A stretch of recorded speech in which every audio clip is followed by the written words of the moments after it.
Ever walk into a room and instantly notice that one person? They're not loud, they're not flashy, but they own the room, effortlessly. That's confidence. And here's the truth. Confident people aren't born that way. They do things differently, and you can too. Let me break it down. Tip 1. They speak slowly and clearly. Confident people never rush their words. Why? Because they believe what they're saying matters. Try this. Next time you talk, slow down by just 10%. It makes people listen and makes you look 10x more sure of yourself. Tip 2.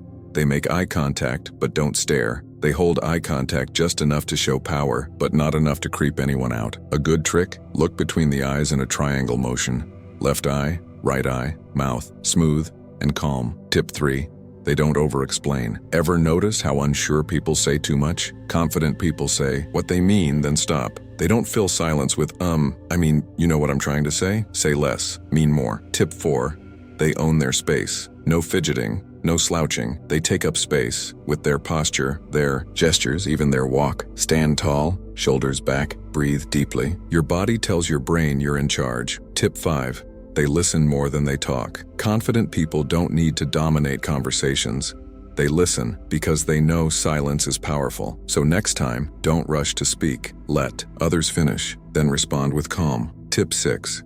They handle rejection like a pro. Confidence isn't about winning all the time. It's about bouncing back when you don't. When confident people fail, they don't take it personally. They learn and move on. Remember, rejection isn't the end. It's redirection. Tip 7. They don't brag, they let results talk. They don't say, I'm the best. They show it through how they carry themselves, how they treat others, and how they perform. Confidence isn't loud, it's quiet strength. Confidence isn't a gift, it's a skill. And now you've got 7 tools to build it. Practice them. Start small. Soon you'll be the one others notice when you walk into the room. If this helped, don't forget to like and subscribe. More real talk like this coming your way.